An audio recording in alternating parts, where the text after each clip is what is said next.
Come on now, fellas! We've got to answer the bell. Now let's go!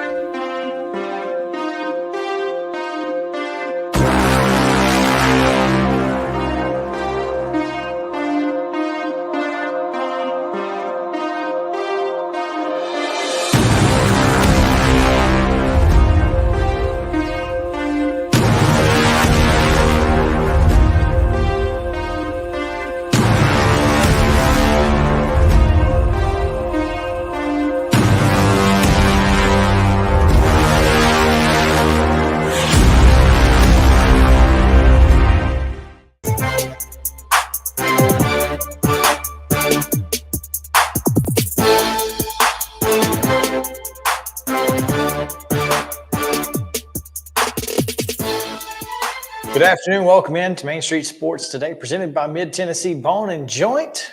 Chris Yao, Maurice Patton coming to you live from the Lee Company studio here in Columbia. It is a beautiful day outside as we can look out the windows here and see the blue skies of Columbia. It's been a pretty good day, Mo. So far, so good. So far, we'll take that. Mm-hmm. I've had worse. No doubt. So. And looking forward to a great show, a Tony Thursday. We have Tony Brunetti coming up at Coach's Corner. Should be a lot of fun to talk about PEARL-COHN and get a little turf talk in for the second day in a row. We've also got Tony SIRACUSA, not to be confused with the former offensive lineman, but defensive lineman. That's right. Sorry. Yeah. Defensive line. I don't know why. The Goose. Anyway, the former NFL player. Mm-hmm. The late former NFL player. But Tony is going to talk ACC with us because we have no idea what to expect now. We have questions for sure. There are questions out there about the Atlantic Coast Conference, and we're not the only ones who are concerned, apparently. He's already been on a couple of shows already today. So he's in high demand. He is in high demand, and we've got him. So that's exciting news, and he'll tell us. And you know, he is the managing editor for Last Word on Sports. He'll get the last word today, for sure. On the ACC. On the ACC, yeah. Because on Preps Thursday, of course, we're going to also pick 10 of the biggest high school football games from around the Mid-State, and we'll hand out some hardware. Talk a little Braves. We've got plenty of top stories to get to, 3 in fact. So let's. Very little. Braves. Yeah. I have come up with a theory. You have thoughts. It's a theory. Well, you know, it's probably plausible. So we'll talk about it a little bit. But yeah, we've got plenty to get to. So let's go ahead and hop right in. We've got yesterday's results and today's schedule on the rundown. This is the rundown. The Friday Rundown is brought to you by Mockingbird Title and Escrow, an attorney-owned and operated full-service title company in Middle Tennessee that will get your deals closed without worry and fuss. A family business that offers the highest level of expertise in the industry when it comes to closing and funding your real estate transactions. Consider them part of your team. Call 615-274-8696 or visit mockingbirdtitletn.com today. Results from yesterday, volleyball action, Blackman down Murfreesboro Central 3-0. It was Providence Christian 3, Riverdale 1. Summertown blanks Stewart's Creek 3-0, as does Eagleville over Watertown. Girls soccer action, it was a shutout for Gallatin over Battleground Academy 1-0. West Creek defeats Clarksville 4-1. Ensworth downs Brentwood Academy 1-0. Harpeth Hall a 2-1 winner over Father Ryan. Station Camp takes care of Hendersonville 5-2, and Providence Christian was a 3-0 winner over Webb School. In Major League Baseball action on Wednesday, it was Pittsburgh defeating Milwaukee 5-4. The Cubs with an 8-2 win over the Giants. The Marlins 11, the Dodgers 4. The Mariners with an 8-4 win over the Reds. The Astros continue to pound the Rangers 12-3. And the Cardinals continue to pound the Braves 11-6. In minor league action, it was the Vihuelas of Nashville downing the Musica of Memphis 4-1. And in WNBA action, the Atlanta Dream clinched their first playoff spot since 2018, I believe, with a 79-68 win over the Seattle Storm. It's amazing what certain individual players will do for a program. Looking at you, Ron. Volleyball action today at 4 o'clock. Zion Christian hosting Franklin Road Christian. At 4:30, it's Middle Tennessee Christian at Battleground Academy at 4:30, as well as Lawson hosting McGavock. At 5 o'clock, Hampshire goes to Collinwood and Antioch's at John Overton. Santa Fe hosts McEwen, while Warren County is host to Laverne. Clarksville Academy will be at home against Friendship Christian at 5:30. Also at 5:30, it's Webb School at Columbia Academy. Ezo Harding goes to Good Pasture. Hume Fogg is at home against Valor Collegiate, and the University School of Nashville welcomes Providence Christian. At 6 o'clock, Shelbyville's at Columbia Central. Eagleville at home against Fayetteville. Beach goes to Gad.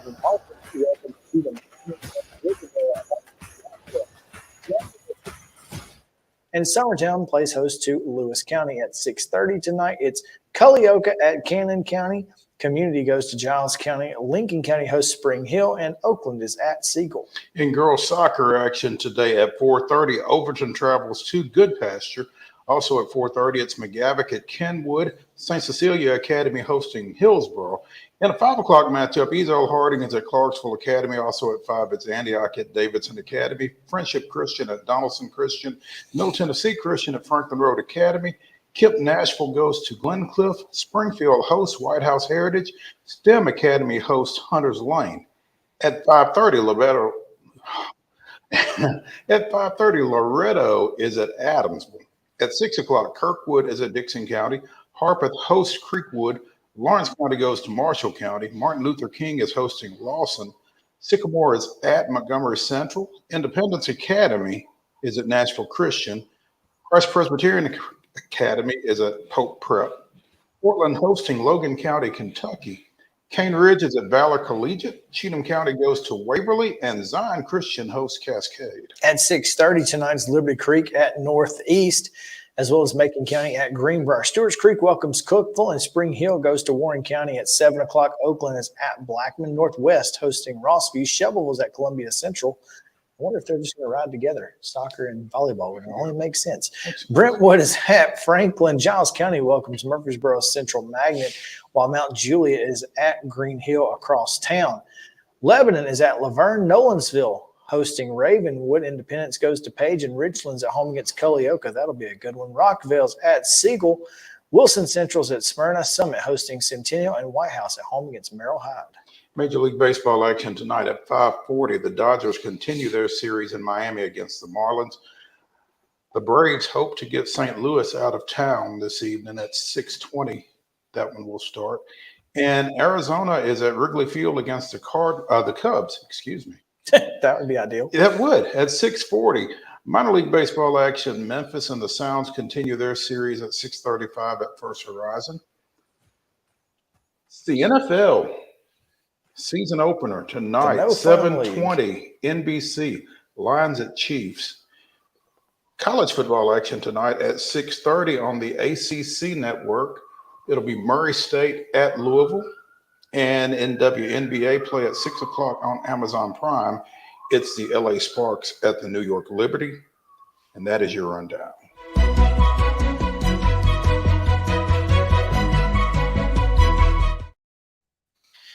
Top stories brought to you as it is each and every day by our friends at Piggly Wiggly at Neely's Mill Shopping Center here in Columbia. Make sure to go see them for your meat and vegetables, daily fresh hand-cut meats, or of course, their great fresh produce. All of that available each and every day at just cost plus 10%. And you can't beat it at the Piggly Wiggly in Neely's Mill. Mo, we got a couple top stories. Actually, we have a few top stories today, a few, maybe three. As first off, Army, according to Pete Thamel, we have no one to point to. No, we don't. That's unfortunate. That's unfortunate on a number of levels. But yeah, Pete Thamel reporting that Army may be headed to the AAC, the American Athletic Conference, as a football member to replace the Southern Methodist University SMU Mustangs. And obviously, when the AAC was talking about taking off 4 Pac-12 teams or Pac-4 teams or whatever they were at the time. From the conference formerly known as the Pac-12. Yes, perfect. There you go. That's perfect for you to say. There was a good reason for that. It didn't make sense for them to add Oregon State and Washington State. It just doesn't, because they don't bring as much brand as Stanford and Cal do nationwide, because Stanford graduates and Cal graduates, they go everywhere, anywhere they want to go, really. And Army also kind of brings that nationwide fan base, much like SMU had. I mean, SMU was the Methodist. It was the Power 5 or school for Methodists, like BYU, for the Mormon faith. They needed another national fan base, and Army makes sense. It does. Yeah. Now, whether Army's going to do it or not, I don't know.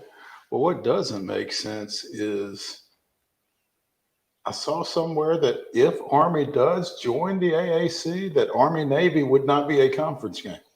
At least until 28, when the CBS contract is up.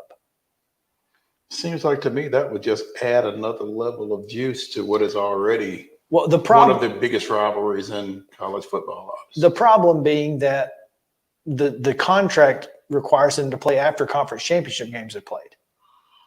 It's the week after all the championship games. So it can't be a conference game because it can't count toward conference standings if the conference championship's already been played.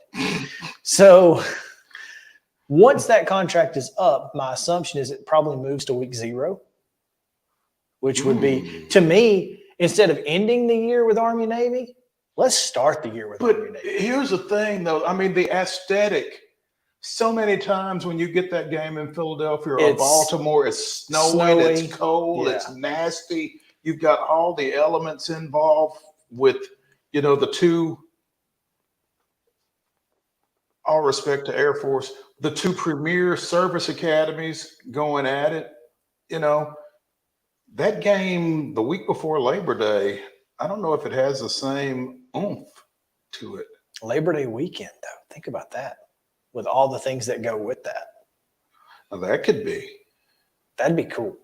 Give me a Sunday night Army-Navy Labor Day weekend. National telecast. Nobody else in the window. Let's do it. I'm okay with that. Yeah. And then it can be a conference game. It counts everywhere else. I just feel like that gives it the most. That gives it the platform it deserves. Absolutely. Yeah. Give me Sunday night on Labor Day, Army-Navy on CBS, and let's go. And the only game in town. I'm in for that. Yeah, that works. I just got goosebumps thinking about it. I mean, it would be cool. And you're right. There's a lot of that. But the fact is that on a Labor Day, you don't have the excuse of any weather issues likely. It's man on man, body on body, no excuses, let's go. And it would be fun to watch. Mm-hmm. So anyway, I think that would be really cool. If it's going to go, that's the way I think it's got to go. Mm-hmm. Is that Labor Day weekend. Top story number 2. LSU and Kim Mulkey have reportedly inked a massive, massive deal worth $32 million. Over 8 years. Bleacher Report saying 10. Is it 10? I'm trying to pull up this ESPN story. Yeah.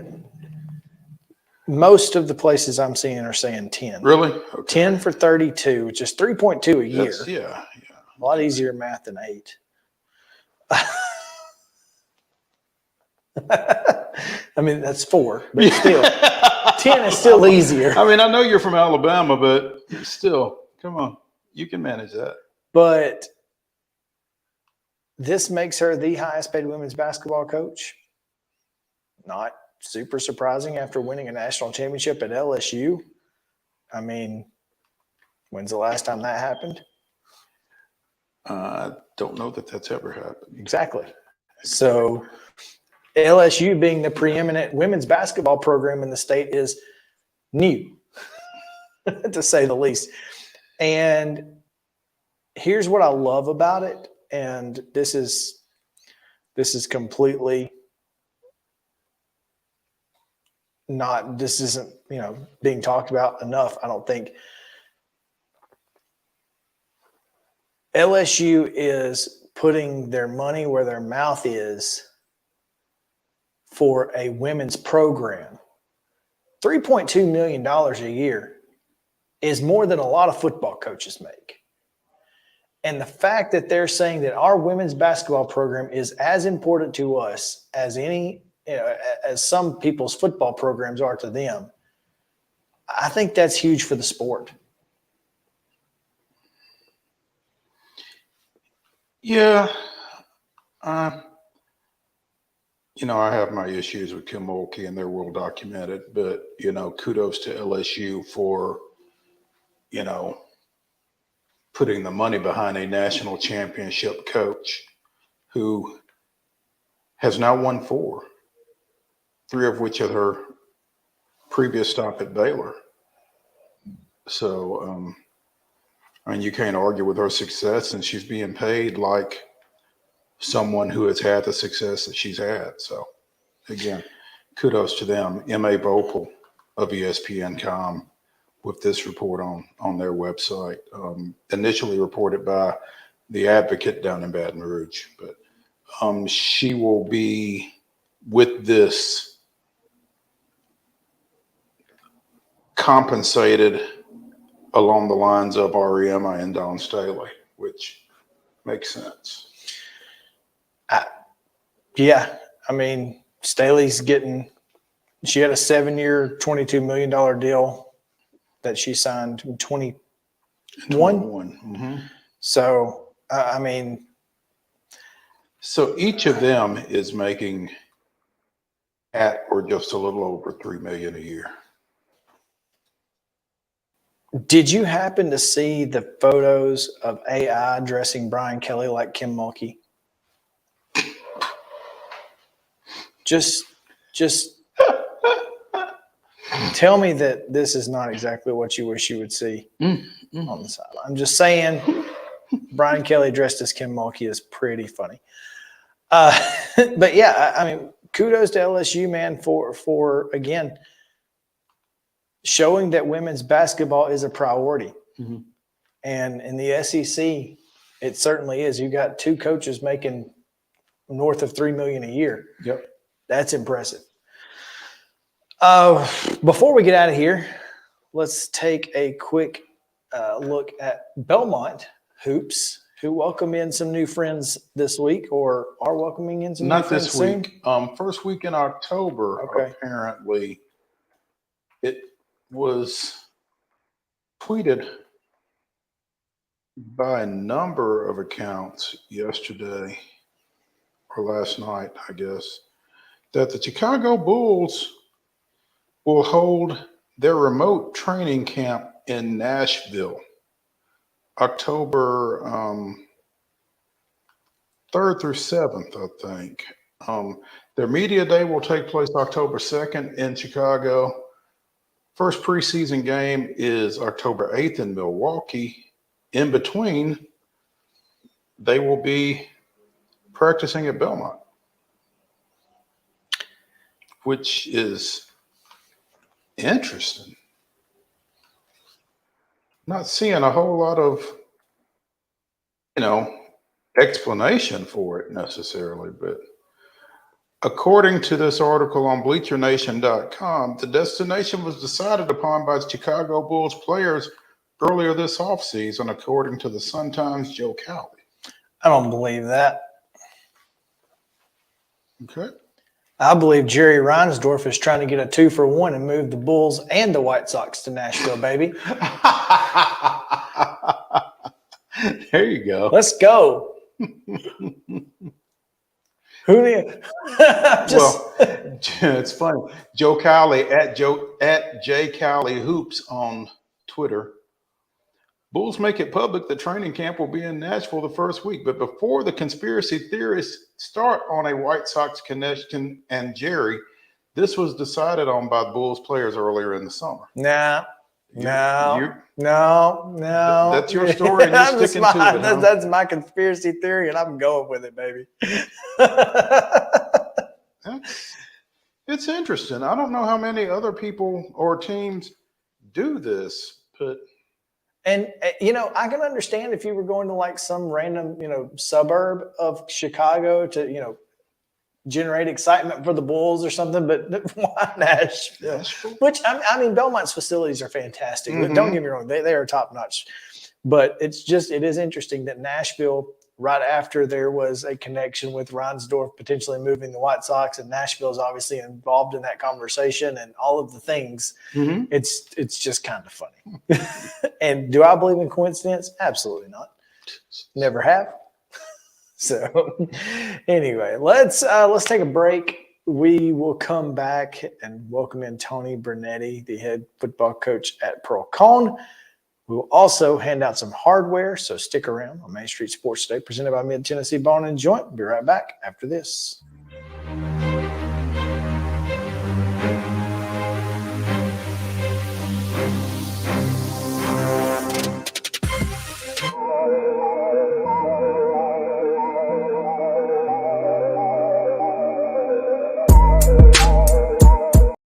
Mid-Tennessee Bone & Joint treats your orthopedic injuries and existing conditions. Our trained physicians will get you back in the game faster. Contact us at 931-381-2663 or www.mtbj.net.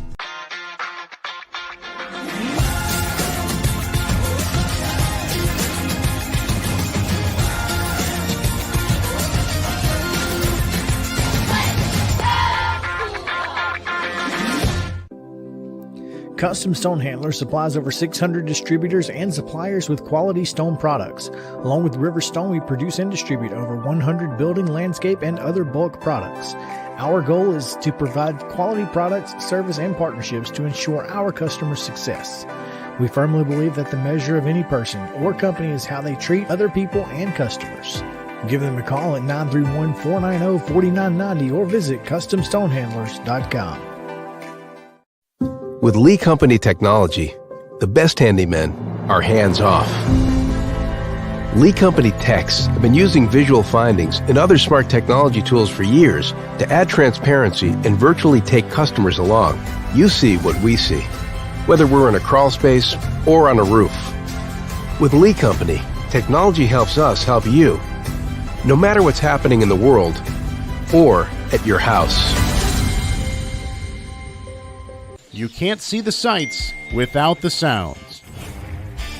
From the crack of the bat to the roar of the crowd and everything in between, discover what Hit City has to offer.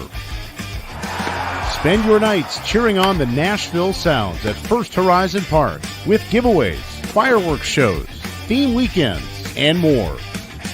Single game tickets are on sale now. Visit NashvilleSounds.com to claim your seat today. Piggly Wiggly, located in Neely's Mill Shopping Center, is Columbia's locally owned and operated Cost Plus 10 grocery store dedicated to serving the community with low prices and smiling faces. Piggly Wiggly offers fresh, hand-cut meats daily, as well as daily hot plate lunches from their deli counter. You're certain to see smiling faces and a helping hand when you're here at Piggly Wiggly. Come by and check out our fresh produce, high-quality meats, and more. Down home, down the street, we'll see you at the Pig. Mid-Tennessee Bone & Joint has been the official sports medicine provider for Murray County Schools for more than 40 years. We specialize in orthopedic service, and our Ortho Quick Walk-In Clinic lets you bypass the ER. Visit us online at www.mtbj.net.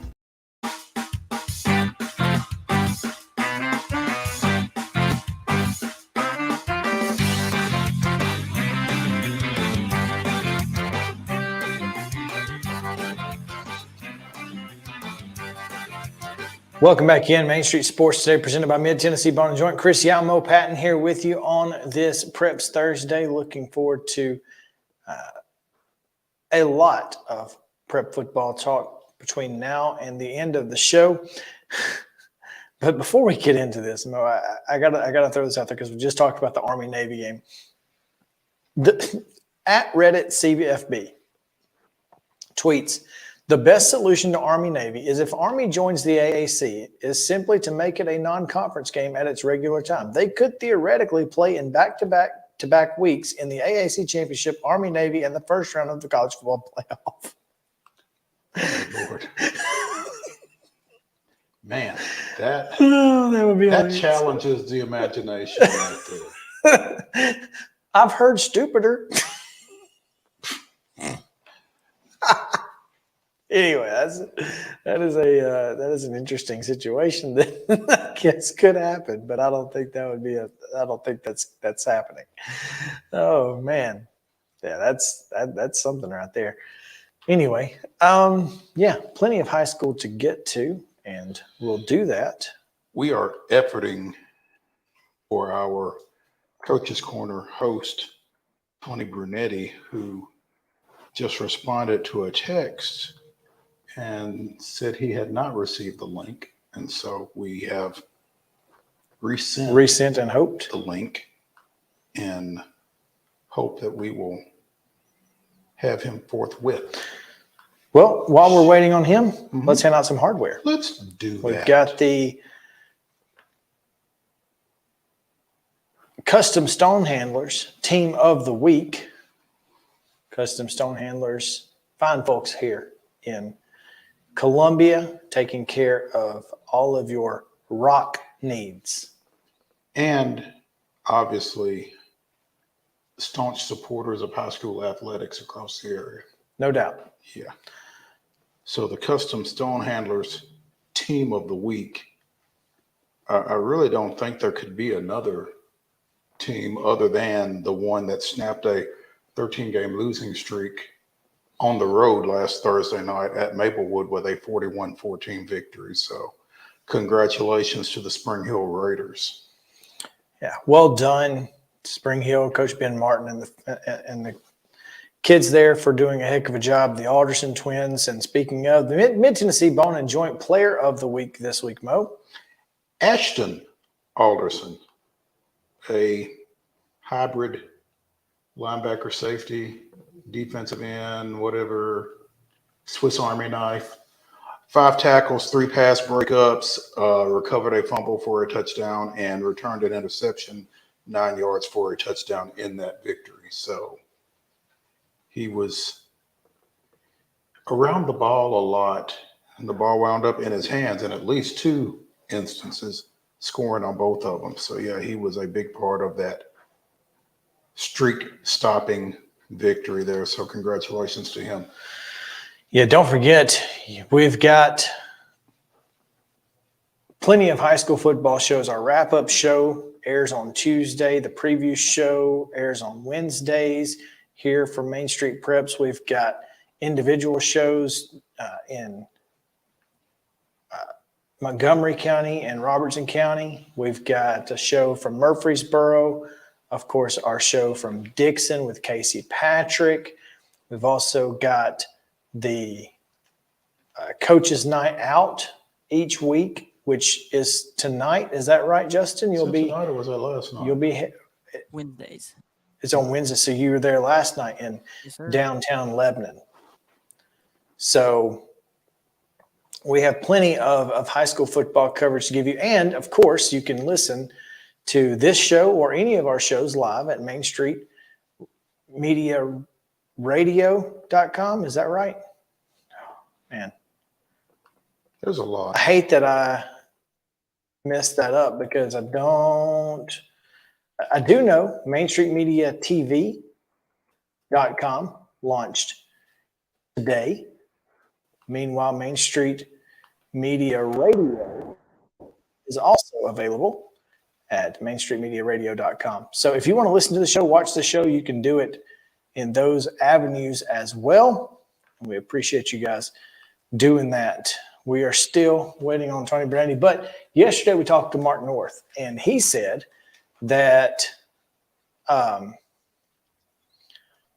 PEARL-COHN will be the first team to play on the new turf. On their new turf. Yep. And they'll do that this week. Tomorrow night. Should be a new experience for everybody in Metro, but for them to get onto the field it's a massive win for Metro Nashville. I think it just goes to prove that obviously the Titans being part of that and all the work that Jamie Holland has done with his group to make this happen. It really is impressive that Metro Nashville will, within the next 3 to 5 years, will have field turf at all 10 facilities. And I think it's kind of prophetic or fitting, I guess, that PEARL-COHN be one of the first to get it, because they've been over the past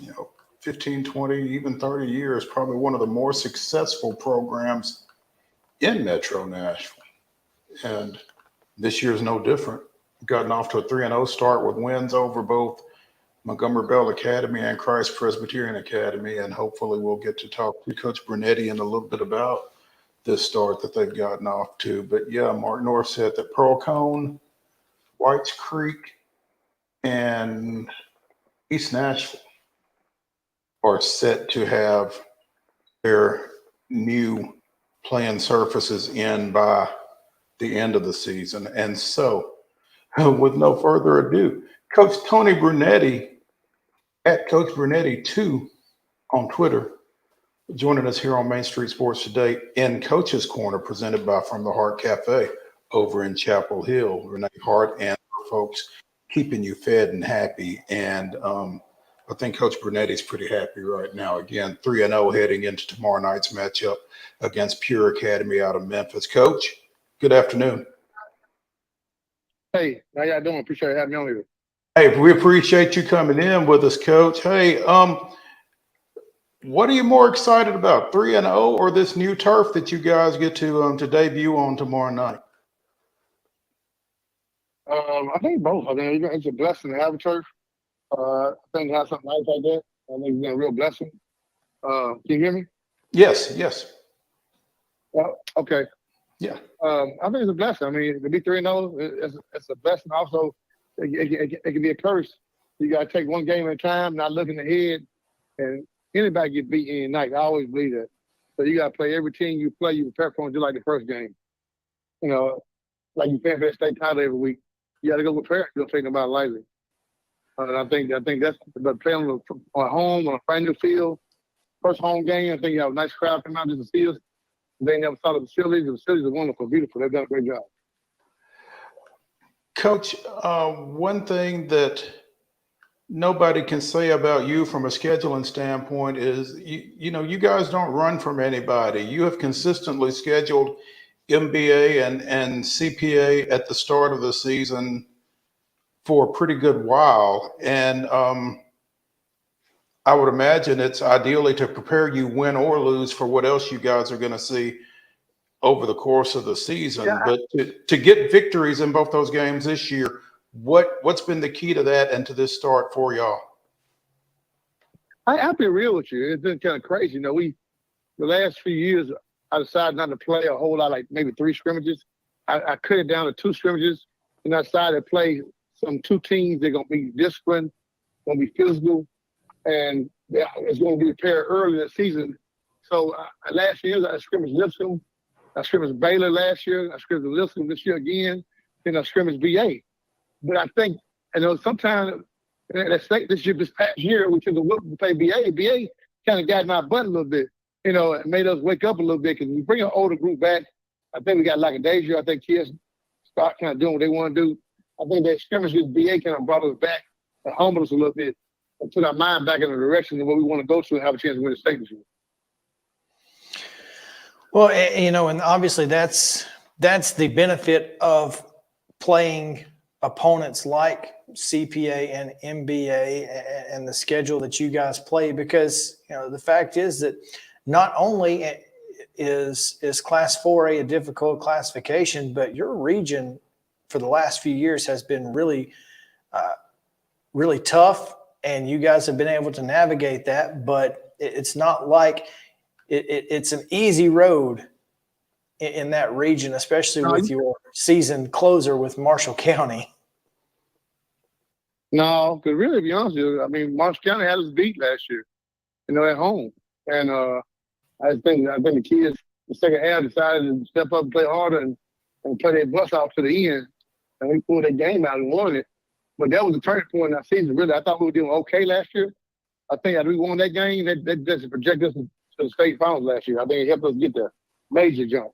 That game just gave us the juice we needed. Coach, and I know that you've got a bunch of kids that are being recruited really heavily. I know you've got some commitments and that kind of thing. Who have you been particularly excited to watch over this first 3 weeks?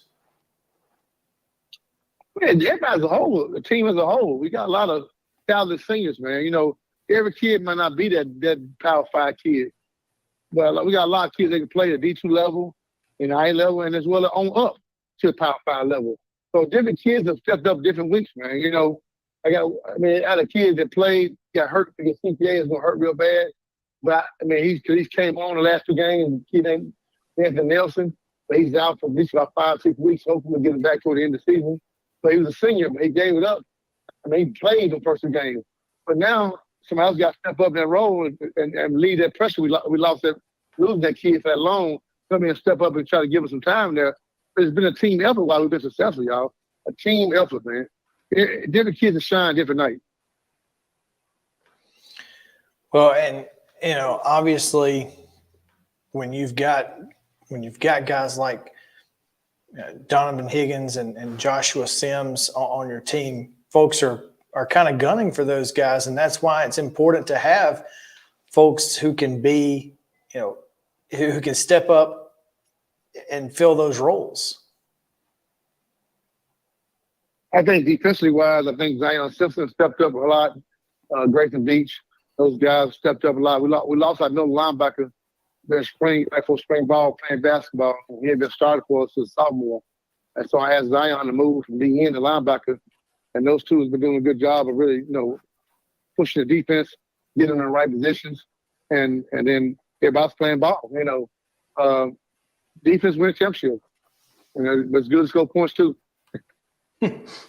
Coach, you mentioned you mentioned you can get beat any week, but again, with the wins over really good MBA and CPA teams, you opened region play last week with a 55-8 win at Creekwood. How do you keep these guys focused from week to week? I mean, it's coach speak, and it really is true that you can get beat any week, but how do you manage that confidence level, keeping them confident but not overconfident? I tell you how we do that.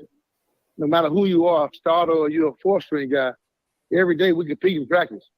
If you're a starter and you're not competing, you're not pushing yourself, you're not challenging, and other kids out playing you, you might be on that bench. We believe in competition every day in practice. We believe in kids working every day in practice. And if you're not, and the other kids out working you, some of your minutes will get cut down. That kid didn't earn some more time. And by challenging the kids like that every day and making them push themselves every day, they got to come work. If the next man behind you can have your job, then the kids stay focused. They continue working and try to get better and to improve every day. We got to improve every week. We're not there yet. We're not that perfect team yet. There's a lot of things we got to improve on. But eventually we'll get there. Well, you say you got a lot of seniors, a lot of guys who felt the heartbreak of not reaching the pinnacle last year in that state championship loss over at Finley Stadium in Chattanooga. Is that a major motivating factor for this team, is to find a way to get back there and get to the top?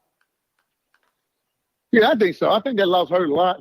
I think that we felt like the kids felt like we had a lot of, like, I won't say silent injuries. We had a lot of injuries that kids could play with, but they felt like they didn't finish their game out at 100%. If they were 100% health-wise, they felt like we should have had a chance to win that game last year. So it left a really bad taste in a lot of kids' mouth. And so they really put their heart in the weight rooms all season. This group really worked hard all season in the weight room. I mean, really put the time to have them get their bodies right. But also we've changed some things around too, how we do. We don't bang and hit a whole lot that much anymore. We do a lot more mental preparation, a lot more conditioning, and continue to hit that weight room 4 days a week. Tony Brunetti here with us on Main Street Sports Today, presented by Mid-Tennessee Bone and Joint, joining us here on Coach's Corner, again from the Heart Cafe out in Chapel Hill, doing a fine job keeping you fed and happy. If you're out on your way to Henry Horton State Park or Marshall County in general, make sure to go see Renee and the folks there. Coach, you've got you've got a completely off-the-wall team coming in, Pure Academy, who is not a TSSAA member. They started, I guess, in 2020. Was that when they started? And so you kind of don't really know what to expect out of these academy-type teams, the teams like IMG and that sort of thing, who can kind of bring kids in from anywhere. So what do you see tomorrow? Yeah. Obviously, they're 0-3 on the year, but that's you never know what you're going to see. No, they got talent. They got some talent. The issue, they don't have a lot of depth of talent. But they're 11 players, 15 players, they're pretty talented. The problem is that they run out of gas a lot, but they're very talented with the athletic ability. Most definitely. Don't let them fool you till they're 0-2. I watched the film. You know, the team down last week, I watched the film. Let them fool you now. They got some size too.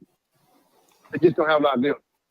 Well, Coach, after playing 3 straight games on the week, you've got your home opener tomorrow night. You're on the new turf for the first time.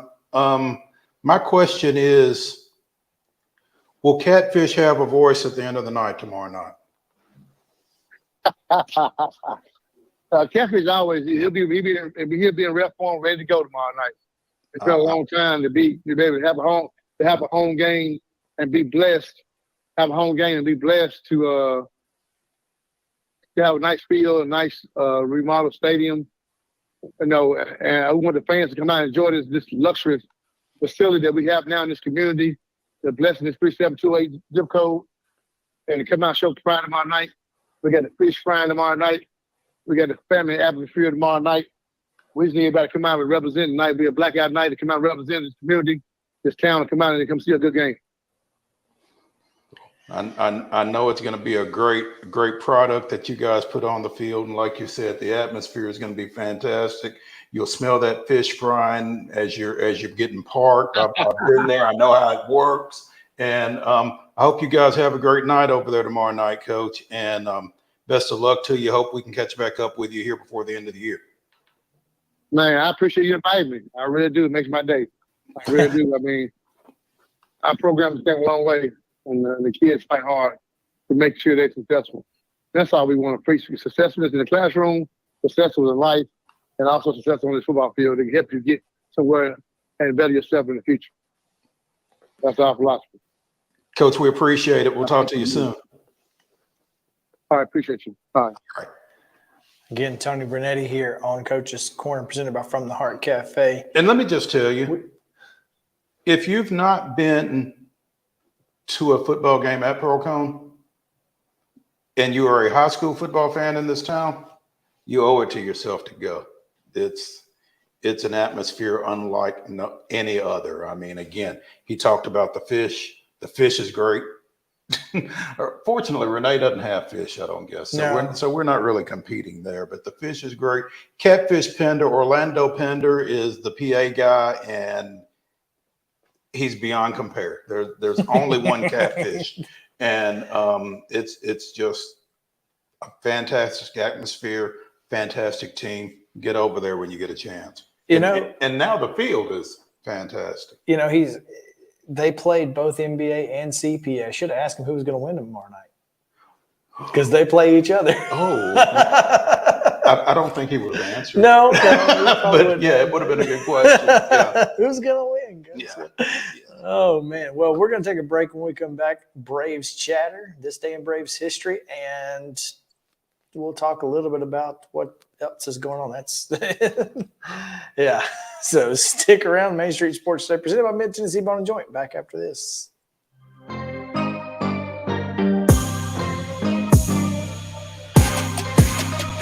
Mid Tennessee Bone and Joint treats your orthopedic injuries and existing conditions. Our trained physicians will get you back in the game faster. Contact us at 931-381-2663 or www.mtbj.net. With Lee Company technology, the best handymen are hands-off. Lee Company techs have been using visual findings and other smart technology tools for years to add transparency and virtually take customers along. You see what we see, whether we're in a crawl space or on a roof. With Lee Company, technology helps us help you, no matter what's happening in the world or at your house. Jones & Lang Sporting Goods here in Columbia has been outfitting teams, officials, and anybody else from T-ball to college for 50-plus years. Be sure and check them out at 931-388-8060 or online at jonesandlang.com. Jones & Lang Sporting Goods, the look of a winner. Zion Christian Academy, zioneagles.org or 931-388-5731. You can schedule your appointment. Go tour their campus. It is beautiful over there, and you're definitely going to want to see it. Again, it's zioneagles.org. Give them a call, 931-388-5731, and schedule your tour today. Did you know that up to 80% of us will experience back or neck pain during our lifetime? Many of you are offered surgery or addictive pain pills to relieve your chronic pain. At the Dr. Gill's Center for Back, Neck, Chronic Pain Relief, we have been leading the way to better health, naturally, and have helped tens of thousands of people right here in Middle Tennessee for the past 30 years. I came to Dr. Gill about 10 years ago after my local doctors recommended surgery. I knew about Dr. Gill and wanted to see if he could help me. 10 years later, I am pain-free, no surgery, and no pain pills. Surgery is scary, and over 40% of all back surgeries fail, creating a cycle of surgery and pills. There is a safer solution to your chronic pain. Make the call to the Dr. Gill Center for Back, Neck, Chronic Pain Relief today and get your life back. This office visit is normally $299, but call today and receive your initial consultation, report of finding for just $49. But hurry, this offer won't last long. Call 615-768-8743. That's 615-768-8743. You can't see the sights without the sounds. From the crack of the bat to the roar of the crowd and everything in between, discover what Hit City has to offer. Spend your nights cheering on the Nashville Sounds at First Horizon Park with giveaways, fireworks shows, theme weekends, and more. Single game tickets are on sale now. Visit NashvilleSounds.com to claim your seat today. Mid Tennessee Bone and Joint has been the official sports medicine provider for Murray County Schools for more than 40 years. We specialize in orthopedic service, and our Ortho Quick Walk-In Clinic lets you bypass the ER. Visit us online at www.mtbj.net.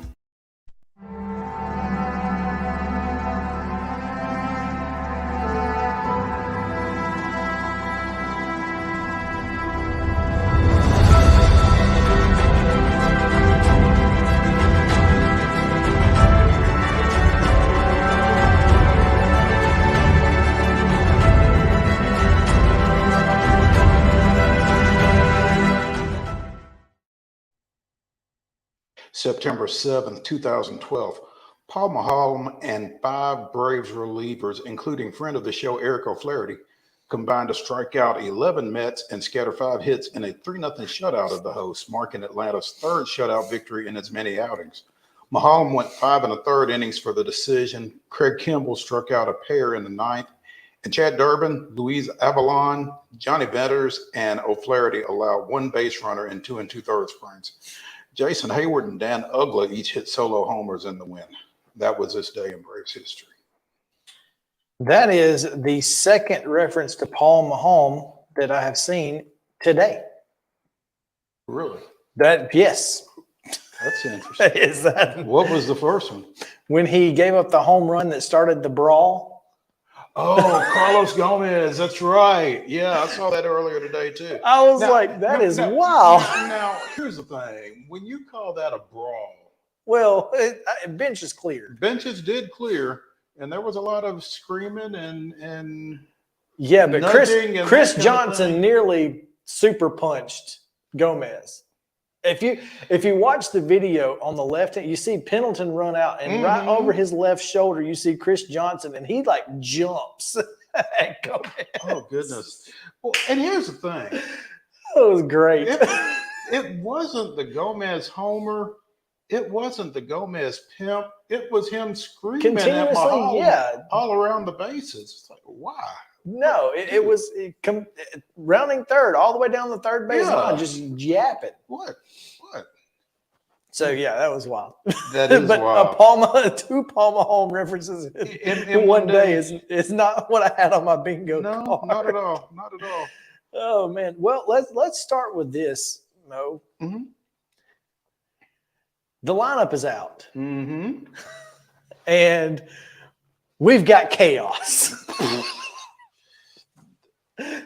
Yeah. Chaos reigns. What happened? I mean, did Snit not sleep last night or something? Did he oversleep last night? What is this? The only thing I could think of was Austin Riley overslept and didn't get to the ballpark in time, and so Nicky so Lopez. they didn't know if he was coming or not. Nicky Lopez is playing third base. Yeah, this is sort of like that rec league game where, you know, people didn't show up, and so you didn't know if they were going to make it or not. So you got to figure something out. Your lineup's made, and they show up, 2 minutes before first pitch. And Yeah, Acuna, Albies, Olsen. that is, we've not said that. You know, much. Ozuna, Rosario, Darno, Harris, Arcia, Lopez behind Max Fried. This is what I love about Nicky Lopez, though. Sure. Because Riley needs a day occasionally. And He doesn't have to play 162.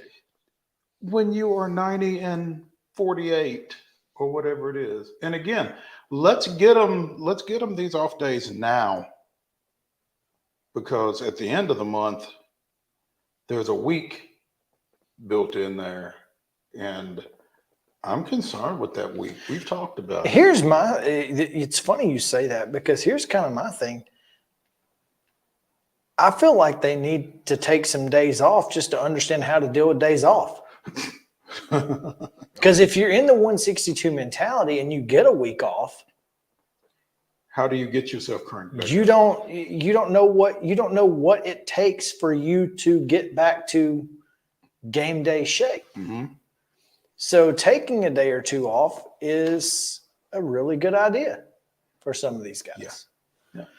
So Ozzy was off during the Dodger series? Is that right?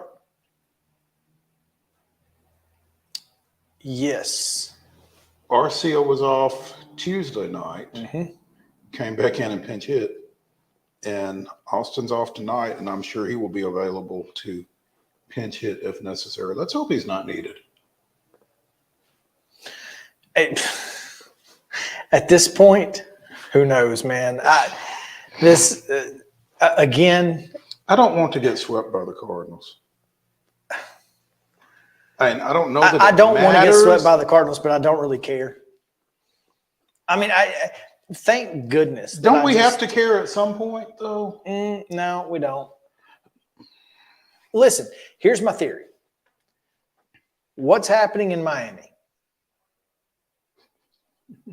What's happening in Atlanta? These are two teams that, one, had to fly left coast to right. Got a day off, but you still had to deal with it. Mm-hmm. And they just played a 4-game series against the two best teams in the National League. You don't think that took everything out of them? It's a hangover for both of them, on top of the jet lag, because the Braves were out there for 2 weeks, a week and a half. Mm-hmm. 10 games. So jet lag and hangover. Give them it's certainly gotten better for or worse folks than them. Yeah. Yeah. I mean, so let's just understand that we're still trying to get back to, to all the things that we have to get back into. And the Cardinals got us at a good time. Should you still beat the Cardinals as bad as they are? Yeah. And I think what you got to recognize here too is the Braves have lost 10-6 and 11-6. So it's not been the offense that's been the issue. Everybody's giving up home runs. Everybody. Yeah, the ball is flying at Truist Park. So for both teams. Tonight, Max goes to the bump, and would love to see him kind of right the ship, as is the ace's job at times. But I'm not going to put too much stock in it. I feel like this team is perfectly fine. They deserve some grace after what they did out west. I mean, crap, 8-2 in that. It's perfectly fine. I'm not worried about it. I would love to see Max go out there, right the ship, and do his thing. But, here's the thing. Here's where you should probably be concerned if you're a Braves fan tonight. Brunswick, Georgia born Adam Wainwright goes to the bump for the Cardinals. With his 8+ ERA? With his 8.10 ERA, his 1.98 whip, and his 3-10 record. But going for his career record of 198 and 127. Going for win 199. He's trying to get to 200 before he retires. And if he could get 199 against the team that he started with, number 1 pick of the Braves, 29th overall in 2000. Think that wouldn't be a feather in his cap? Well, man, Waino is I think the Braves' biggest regret. I really do. I don't even know who we got in that trade for. Johnny Estrada and J.D. Drew. Okay, not worth it. I remember Drew was part of it, but I didn't know if there was anybody else that ended up being worth it. Clearly not worth it. Probably the biggest regret in Braves, at least modern Braves history, trade-wise. I can't think of a bigger one. Oh, no. I'm sorry. I misspoke. Apparently, it was him for Drew straight up. Okay. Well, that's even worse. I don't know. So that doesn't help the case either way. No, it doesn't help, but it clarifies. It does not help it at all. It wasn't a good trade. Okay, in December of 2003, the St. Louis Cardinals acquired Wainwright and pitchers Jason Marquis and former Lambeth University pitcher Ray King in a trade that sent J.D. Drew and Eli Marrero to the Braves. There we go. Whoever Eli Marrero is, the name that catcher, first baseman, the name that was lost in the trade. Yeah. So anyway, I love to hate Wainwright, but I can't. It's hard because I hate him more because he plays for St. Louis. I don't hate him. But it's not his fault that he plays for St. Louis. So you kind of can't be mad at him for that. So it's tough, but the Braves definitely don't need to get swept by the Cardinals. So I'll be hoping to see something positive tonight from this team. Mm-hmm. If nothing else, just some get up off the mat and show a little pride kind of thing. So, all right. Let's take a quick break. The top of the hour Titans report is on the other side of one. So we will get Terry McCormick to tell us about Zen Sports and what to expect from the Titans after today's practice. Right here on Main Street Sports Today, presented by Mid-Tennessee Bone & Joint. Back after this.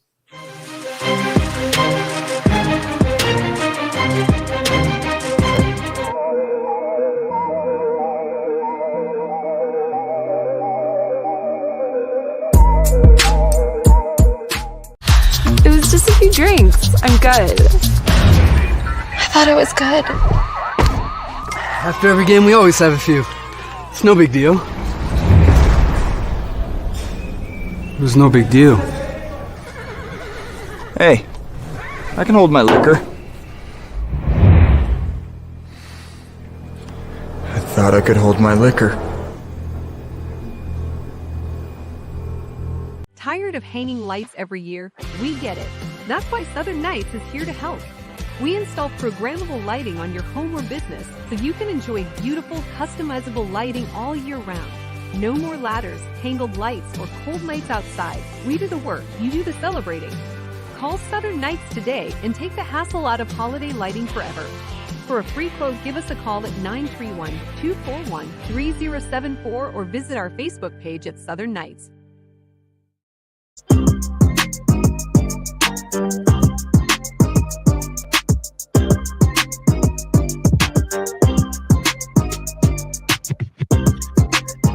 Welcome back in to Main Street Sports Today, presented by Mid-Tennessee Bone and Joint. Chris Yao, Maurice Patton on this Thursday edition of the show. Thanks for hanging out with us as we get you our daily Titans report. Thanks to Titan Insiders Terry McCormick, who joins us from Zen Sports. Terry, what do we get from the Titans today? Well, your Titan Insider daily report powered by Zen Sports has a little bit of a update on some injury news and those who did and did not practice and those who were kind of limited. DeAndre Hopkins shows up on the injury report, but it says not injury related. He only went through a portion of practice. He and veteran tight end Trayvon Wesco both getting a little bit of rest time and taking off part of practice. Interesting. The other thing, the bigger issue to me right now, there are three guys who had limited participation for the second straight day. Two of them, Trey Avery and Dylan Reeves, don't figure to have big roles on Sunday beyond special teams if they're active at all. And then the other one, of course, is Harold Landry, who went through stretch, then disappeared, went inside during the individual period, and was listed as limited for the second straight day. It's because of an abdomen injury. The good news is, doesn't concern the torn ACL that he had last year. He appears to be completely beyond that. But now we're talking about an abdomen injury, and you would hate to see that happen for a guy who's worked so hard to come back, not to be able to play in week one, if that's the case. That'd be huge, as we talked about yesterday, about how important Harold Landry is to this front seven and this pass rush, and after missing him all last year, this would not be the time to not have him. But if he doesn't play, who plays in his spot? Well, that's a good question. I think, obviously you got Arden Key on one side. You got Rashad Weaver, who started a good part of last year. But the guy who's interesting to me is this kid that they brought in from the Bears after final cutdowns, a kid named Travis Gibson. Had 7 sacks 2 years ago when the Bears used a 3-4 front primarily. They switched to a 4-3 last year. It seemed to hurt him. He only had 3 sacks. But in the preseason against the Titans, he kind of got their attention with 2 sacks and 8 quarterback pressures. Now, granted, he's probably not, playing against all-world type players there in the second half of a preseason game. But, man, with 10 sacks over 2 years and a guy who gets 2 sacks against the Titans in the preseason opener certainly got their attention, and that's why they went out and picked him up. Now, Terry, he joined the roster after the Titans completed their preseason schedule, right? I mean, he wasn't there for the Patriots game. Right. He was after final cuts. They added him. We've not seen him. He apparently cleared waivers, so we had not seen him except on the practice field, a couple of days here, but no action in the game other than what he put on film with the Bears. Okay. Well, and obviously that is a point of concern if you're a Titans fan. Other than that, though, things seem to be positive on the injury front, as you mentioned.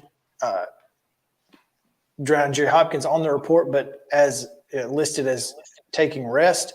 Traylon Burks was full participation, and everything seems to be a positive on the offensive side.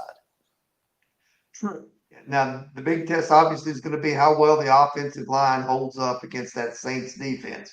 So I think that's what everybody is kind of holding their breath, wondering about, if this group can hold their own. If they can just be middle of the road, average, it would be such an improvement over what they had a year ago that it's only going to help Ryan Tannehill in this offense to be able to stand upright and stay in the pocket and throw the football. Well, we'll get more information tomorrow at the top of the 3 o'clock hour. Until then, Terry, tell us about Zen Sports. All right. Zen Sports is offering spread bets on week 1 NFL minus 108. That's value. It's been 206 days since Super Bowl 23. There's only a few hours to go. The Lions and the Chiefs match up tonight in Kansas City. Will the Lions live up to the hype, or will the Chiefs be able to overcome some injuries and holdouts? And this weekend also brings a full schedule of NFL games, with Aaron Rodgers' debut with the Jets, Derek Carr with the Saints going against the Titans, and the debut of rookie quarterbacks like Bryce Young, C.J. Stroud, and Anthony Richardson. Join Zen Sports at the Corner Pub downtown Nashville. Come meet the Zen Sports team and kick off the NFL season this Sunday at the Corner Pub downtown. If you're bringing a friend, have them sign up with the code CORNER, and Zen Sports will double the amount of the first bet as a Corner Pub gift card up to $100. There will be gift cards waiting for you when you arrive. Want to let your friends know which side of the game you're on? With Zen Sports, you can share your bets via text, email, and on social media. When you click bet, tap the share icon, top right corner, and you can select your social media accounts or text messages. Try it out today at hashtag Zen Sports. Gambling problem, call 1-800-889-9789. Terms and conditions apply. Must be 21 and over and in Tennessee to bet.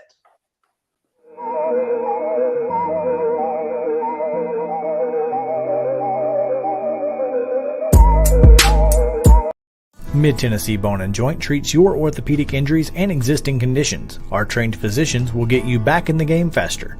Contact us at 931-381-2663 or www.mtbj.net. With Lee Company technology, the best handymen are hands-off. Lee Company techs have been using visual findings and other smart technology tools for years to add transparency and virtually take customers along. You see what we see, whether we're in a crawl space or on a roof. With Lee Company, technology helps us help you, no matter what's happening in the world or at your house. Jones & Lang Sporting Goods here in Columbia has been outfitting teams, officials, and anybody else from T-ball to college for 50 plus years. Be sure and check them out at 931-388-8060 or online at jonesandlang.com. Jones & Lang Sporting Goods, the look of a winner. Zion Christian Academy, zioneagles.org or 931-388-5731. You can schedule your appointment. Go tour their campus. It is beautiful over there, and you're definitely going to want to see it. Again, it's zioneagles.org. Give them a call, 931-388-5731, and schedule your tour today. Did you know that up to 80% of us will experience back or neck pain during our lifetime? Many of you are offered surgery or addictive pain pills to relieve your chronic pain. At the Dr. Gill's Center for Back, Neck, Chronic Pain Relief, we have been leading the way to better health, naturally, and have helped tens of thousands of people right here in Middle Tennessee for the past 30 years. I came to Dr. Gill about 10 years ago after my local doctors recommended surgery. I knew about Dr. Gill and wanted to see if he could help me. 10 years later, I am pain-free, no surgery, and no pain pills. Surgery is scary, and over 40% of all back surgeries fail, creating a cycle of surgery and pills. There is a safer solution to your chronic pain. Make the call to the Dr. Gill Center for Back, Neck, Chronic Pain Relief today and get your life back. This office visit is normally $299, but call today and receive your initial consultation, report of finding for just $49. But hurry, this offer won't last long. Call 615-768-8743. That's 615-768-8743. You can't see the sights without the sounds. From the crack of the bat to the roar of the crowd and everything in between, discover what Hit City has to offer. Spend your nights cheering on the Nashville Sounds at First Horizon Park with giveaways, fireworks shows, theme weekends, and more. Single game tickets are on sale now. Visit NashvilleSounds.com to claim your seat today. Mid-Tennessee Bone and Joint has been the official sports medicine provider for Murray County Schools for more than 40 years. We specialize in orthopedic service, and our Ortho Quick Walk-In Clinic lets you bypass the ER. Visit us online at www.mtbj.com. This is Chris Yao with Main Street Sports Today. Every show, Mo Patton and I welcome friends from all across the sports landscape, from high school coaches and reporters to national, college, and pro sports personalities. You never know who might stop by for a chat. She's on Thinking Out Loud, presented by Regions, and Out of Pocket with Alyssa Lang. It is, in fact, Alyssa Lang. I'm a little nervous. I'm going to lower the bar for guests now. Oh, no. Like, apologies in advance. It sounds like SEC Commissioner Greg Sankey. You got that radio voice. I do. It's a good sound. Thanks for radio, too. As do we. And then here's the other thing. You guys, you're spot on with the name. Everybody wants to be on Main Street. Everybody wants to be on Main Street. So, and we reach every main street in Middle Tennessee, Coach. Yeah, that's it. So Perfect. when you're on Main Street and you are moving, you gotta love it. Like you're moving. I was impressed. I'm glad someone.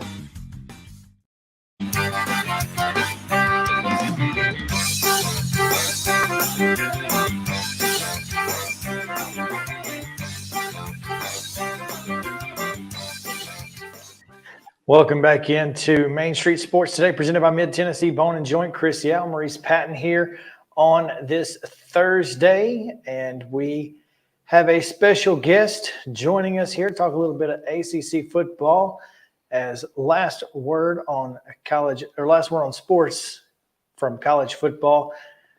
Tony Siracusa joins us, and Tony, we play that promo ahead of guests so that they understand what kind of company they're in. I'm telling you, I'm now worried that I even belong on the show. That's okay. So was Alicia. Yeah, I mean, we don't belong on this show. I can't believe I'm up there with Commissioner Sankey. I'm sure if he knew I was here, he'd have some thoughts on that. We'll be sure and ask him when we get him back. Tony, we appreciate you taking some time with us, man. We wanted to talk a little bit more Atlantic Coast Conference football that we have earlier this week, because we were really struck by Florida State 45, LSU. What was it? 24, but. 24, but. Exactly. Yeah. And then we were struck by Duke 28, Clemson 7. Have things tipped a little bit over there? A little bit. We'll start with the Florida State game. I'll say that in the ACC poll and from the conference media days, I had Clemson and Florida State as my number 1 and 2 teams. Who'd you have 3? I had North Carolina as number 3 and NC State as 4. Okay. I'm starting to worry about my Clemson pick more than anything, but at least with regards to Florida State, look, this was the biggest win for Mike Norvell in his time in Tallahassee. Heck, it may be one of his biggest wins, period. It was on Sunday night. It was the only game on. As long as you didn't have Spectrum Cable, you saw it. Everybody saw it. As long as, you didn't lose your ESPN or whatever that night. And it was over a blue blood program. And Brian Kelly's done a terrific job in a short period of time at LSU. This was a significant win. Jordan Travis, who is one of the best quarterbacks in the country, had a really good night, almost 350 yards and 4 touchdowns and just the 1 interception. The defense at Florida State is still a question mark, which is a little concerning when you've got a guy like Jared Verse, who is one of the best edge rushers in the country, and yet your defense is still a question mark. They gave up about 450 yards to LSU. What they did successfully was contain Jaden Daniels, who in his time, I saw him because I spent, prior to coming out to North Carolina last spring, I covered the Pac-12 and UCLA for 5 years prior to that. So I saw Jaden Daniels at Arizona State. He's a much better quarterback at LSU than he ever was at Arizona State. So the defense did a decent enough job containing him. It was a signature win for Norvell. It was one that, frankly, I thought Florida State needed more than LSU did. So a good win for the Seminoles. In terms of Clemson, I wasn't surprised that Duke beat them. I was surprised by the margin of victory. I mean, this is a Duke team. Mike Elko has done a terrific job since taking over. The defense is very good. I have been all over the Riley Leonard at quarterback bandwagon since I saw him a couple times last year. And this was a Duke team that was 9-4 last year and returned 17 starters. So being able to go head-to-head with Clemson at home, not that much of a surprise. How much they dominated Clemson, though, at least on the scoreboard and in a lot of areas statistically, really was a bit of a surprise to me. Let's see, Tony Siracusa with last word on sports. It is a mouthful, I know. And joining us here on Main Street Sports Today, presented by Mid-Tennessee Bone and Joint. Talk about mouthfuls. As I watched that game Monday night, Tony, I'm definitely on board with you regarding the Duke quarterback. He's pretty special. Chris and I talked Tuesday, and one of the concerns that we noted was, Clemson's receivers weren't necessarily able to get away from Duke's secondary. And I don't know, relative to the rest of the conference, what that means. Well, I think you nailed it on the head. That was one of my biggest takeaways as well. Clemson does not have the elite level high-end receivers that they are used to having. Now, the Duke secondary did a great job of manning up on them and putting pressure on them. But you notice there was no breakaway capability from the Clemson receivers Monday night. And I think that it goes to one thing, and the Clemson fans are not going to like hearing this, but that's on Dabo. It is 100% on Dabo. Look, I respect the guy. He is who he is. He sticks with what he wants and what he likes. I get it that he doesn't like the transfer portal, but man, there was a lot of talent to be had there, and you went and got exactly none of it. We're not talking about going and taking guys from Last Chance U with police records or whatever backgrounds you're worried about. We're talking about guys from other Power 5 schools, other FBS schools, even some guys from FCS schools that were really talented. And because you are anti-transfer portal, you are now paying the price because you don't have the elite level talent at some of the skill positions that you're used to having. And so, I'm sorry. Go ahead. Well, Tony, I don't know your background, and so I don't know what you've covered and what you haven't covered, but I have a theory on that, and you may have a rebuttal, and you may say I'm right, you may say I'm wrong. I don't know, but Tennessee, having the offense it has, getting the receivers it gets, directly affects Clemson's ability to get dynamic receivers. No, you know what, Chris? I think you're totally right. Look, it's a much more competitive landscape than it used to be. You had the top 10, top 15 schools who were hoarding all the talent, the 5-star recruits, because of NIL and the transfer portal, rightly or wrongly, being married together. It's a different landscape. It's a different competitive nature. And you may not like the transfer portal if you're Dabo Swinney, but you got two choices: adapt or fall behind. And those are your only two choices. No one's asking him to be Deion Sanders and boot 50 guys out the back door. All right. But look what Nick Saban did. All right. And ask Mike Krzyzewski. Sure. Look, absolutely. Ask one and done. Right now. But look at what Saban did. What did he take? 7, 8 guys out of the portal, and then the rest are still his recruits. To take nobody from the portal is the equivalent of an NFL GM or a head coach, which is, basically Dabo's filling both roles at Clemson. To be that guy and say, you know what, we're only going to have a roster full of guys we draft, and we're not going to hit up free agency. No NFL GM would ever do that. No NFL head coach would ever do that. You've got to adapt. You absolutely have to, or you're going to fall behind. And so with that said, Tony, adapt or fall behind. Has Clemson fallen behind? Have we seen the last of Clemson as a upper echelon college football program? I mean, are they CFP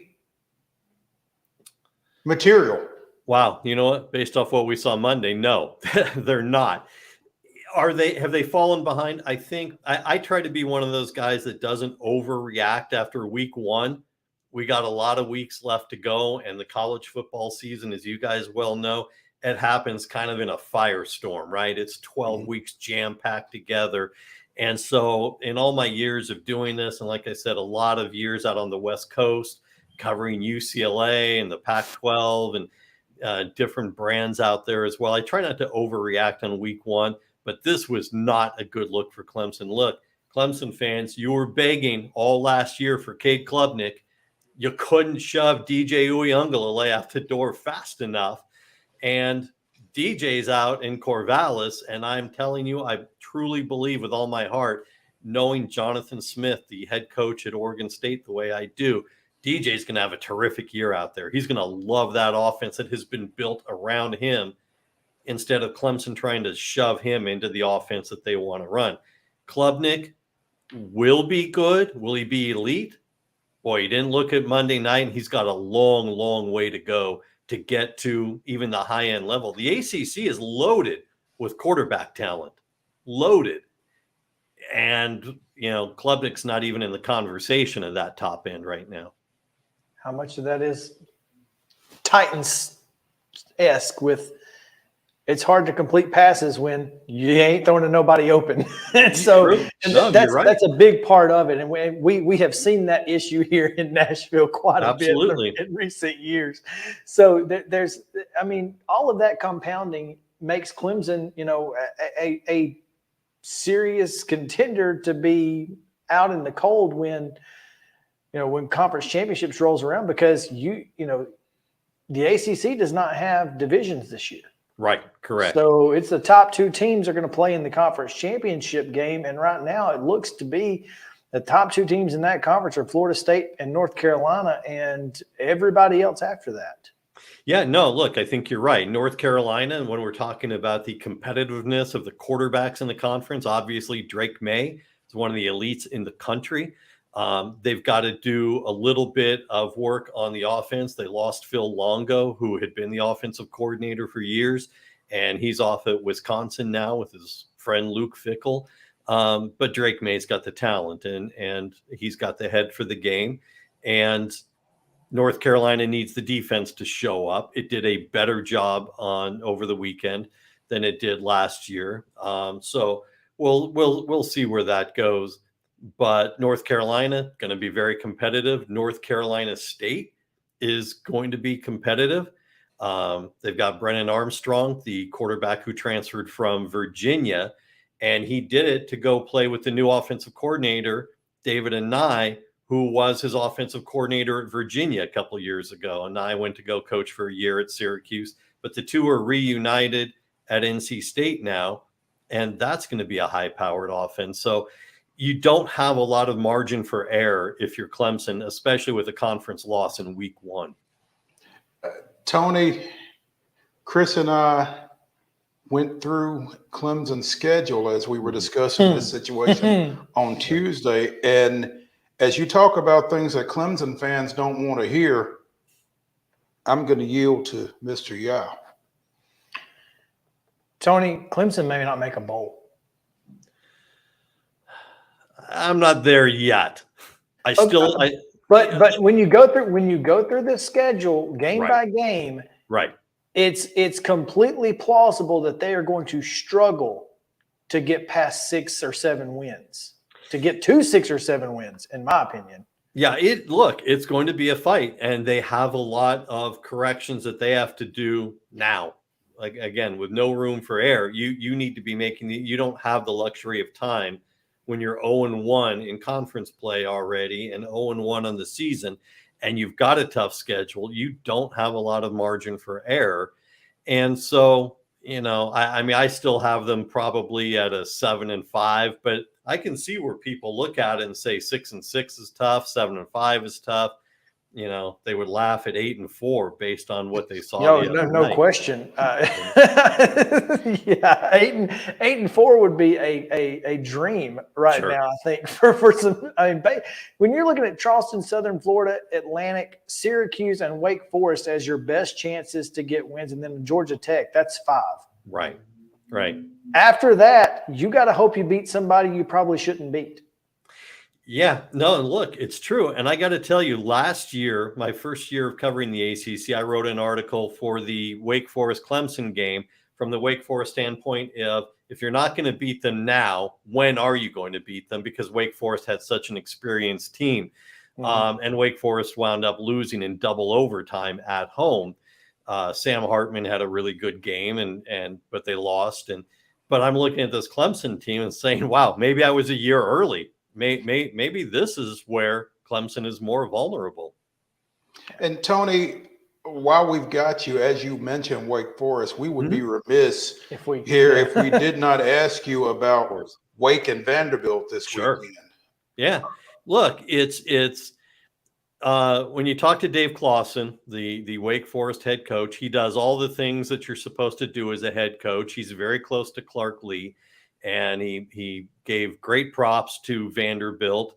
He described Vanderbilt as a team that has now found its identity on offense. And I know that if you're a Vanderbilt fan and you look at the stats from the first 2 weeks, maybe you're not totally convinced. AJ Swann's stats were all right. They weren't, going to light anyone on fire based on the competition that they played, but they were certainly good enough. And I think that the offense has gotten better. When you look at Wake Forest, it's a team that, they opened up against an FCS school. They beat up on Elon. I asked Dave Clawson the week of that game, what is it exactly that you learn about your team from playing these games? And he gave me one of these grimaces and a little chuckle. And it's like, and he said, you guys, meaning the media, want to frame it that way. I said, I'm not trying to frame it that way. It is what it is. I'm asking you a question. Yeah. Exactly. It is what it is. Did he ever answer you? Yeah, kind of. In a Dave Clawson-esque way. He said, what we learn is if we can play a clean game, if we're going to make mistakes, I'd rather make them now in week 1 than later on when it's going to really hurt us. And they did make mistakes in week 1. They did not have a balanced offensive attack. They put up 427 yards, but they had about 90 of that rushing. And that has been a bone of contention for Clawson throughout all of fall camp. They need a more consistent running game, and they did not get it last week against Elon. If you haven't seen Wake Forest before, you got to get used to hearing all about the slow mesh offense, which gets overly dramatized on network TV. So I'm here to tell you, they run the slow mesh about 25% of the time. The rest of it is a typical RPO type of offense. They've got a quarterback, Mitch Griffiths, who has been there 4 years. And last week was his second start because, of course, he was behind Sam Hartman all those years. He's a good quarterback. He's a little bit more mobile than Hartman, but because he's 5'11", well, let me put, they list him at 5'11". I'm 5'11", and he's got to be in his spikes to come eye to eye with me. They got to roll the pocket out a little bit more than what you generally see from the Sam Hartman years. Because he's a little bit smaller, and the slow mesh brings the offense all the way up to the line of scrimmage. So there's some changes. They've got very deep receiver crew. They've got a lot of work to do within the defensive secondary. Clawson was emphatic last year. They got beat over the top too much. So look, it should be a good game because I think Vanderbilt is drastically improved. I think Clark Lee is a terrific head coach. And it should be a decent game. It's a little weird that it's going to be at 10 o'clock your guys' time, right? Because it's 11 o'clock Wake Forest time. Breakfast with the Commodores, Breakfast baby. with the Commodores. There you go. Yeah. Just need the Daves and JP. Yeah. There you go. I'll need some extra coffee that day, but we'll get there. Yeah. Oh, hey, before we get you out of here, I posed this question to Mo earlier, and it might have been off air. But we aren't really sure what the pressure is like down in Miami, Coral Gables, wherever they play football for the Hurricanes. Sure. Who needs the win more, Texas A&M's Jimbo or Miami's Mario Cristobal? That really is the question of the game. It truly is. You can go through all the breakdowns of both teams, and that is the question of the day. I think A&M needs it more. I think Jimbo needs it more. Mario's going to get a little bit more leeway, not a lot, but because he is one of them, because he was a Hurricane, they want him to succeed. They're not going to be as quick to cut the cord. It's year 2, right? Yeah, it is. And Jimbo's buyout drops below 80 million this year, which starts to make it a little, it's going to be in the 72, 73 million range. That's still a lot of money amongst us three, but not in Texas. Exactly right. You got it right, Mo. And so that the lower that threshold drops, the more he needs the wins. I think A&M needs this win more than Miami does. I tend to agree with you 100%. Now, that being said, do you think Miami gets this win? I do. I think Miami still has a lot of work to do, especially on offense. You know, I'm not sold on Tyler Van Dyke, but the offense is getting there. You're starting to see a little bit more toughness in the trenches, which is what Mario Cristobal was supposed to bring in. And you're starting to see that a little bit more. I think A&M is still such a wild card. I really don't see them being competitive in the SEC West. When I say that, I mean 3rd or 4th in the SEC West for them. And so, yeah, I actually think Miami can pull this out. I think Miami will pull it out. Tony Siracusa at Tony Bruin on Twitter. Make sure to give him a follow. He's got all of your ACC news and more across college football, and he's got quite a bit of great stuff on Twitter. So make sure to give him a follow. Like I said, Tony, thanks for taking some time with us today. We greatly appreciate it. Learned a lot about the ACC. Hey, Chris, Mo, thanks again, guys. Have a good night. Thanks, Tony. All right, we'll take a quick break. When we come back, high school football is back. It's Preps Thursday again, and we pick high school football games right after this on Main Street Sports Today, presented by Mid-Tennessee Bone and Joint.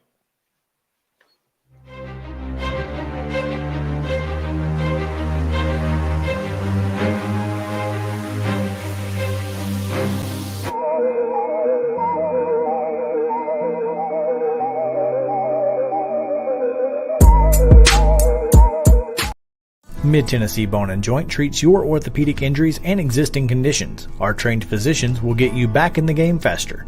Contact us at 931-381-2663 or www.mtbj.net.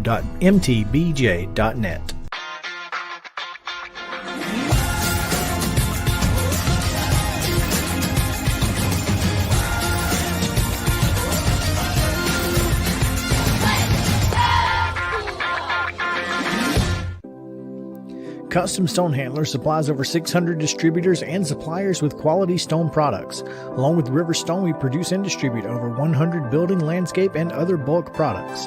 Our goal is to provide quality products, service, and partnerships to ensure our customers' success. We firmly believe that the measure of any person or company is how they treat other people and customers. Give them a call at 931-490-4990 or visit CustomStonehandlers.com. With Lee Company technology, the best handymen are hands-off. Lee Company techs have been using visual findings and other smart technology tools for years to add transparency and virtually take customers along. You see what we see, whether we're in a crawl space or on a roof. With Lee Company, technology helps us help you, no matter what's happening in the world or at your house. You can't see the sights without the sounds. From the crack of the bat to the roar of the crowd and everything in between, discover what Hit City has to offer.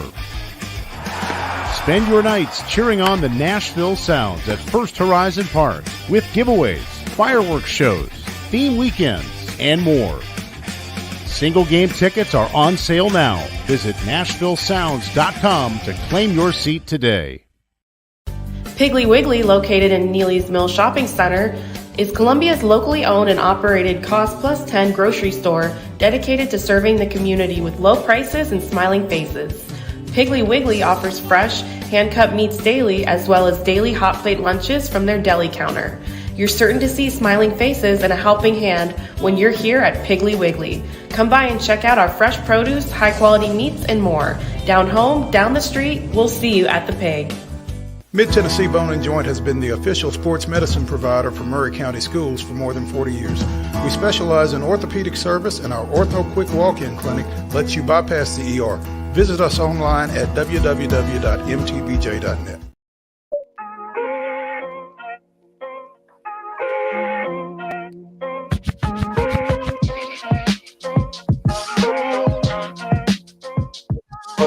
Some new bumper music, huh? Yeah, I like that. That was a good one. Yeah. That was a good one. Good job, JK. Keep Hang on to that one. Keep that one in the repertoire. Yeah. Oh, man. Welcome back in. It is Main Street Sports Today, presented by Mid-Tennessee Bone and Joint. Have to get that full breath to get all that out.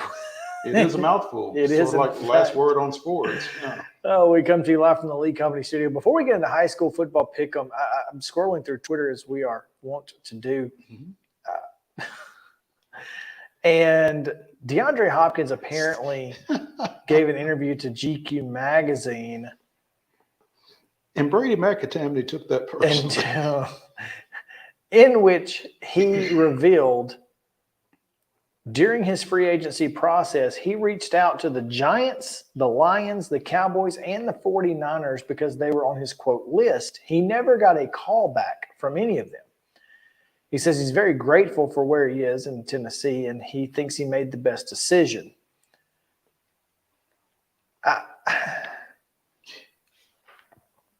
Okay, so here's the deal. I don't disagree with him. I think he did make the best decision, just because I think that the history between him, Vrabel, stands for something.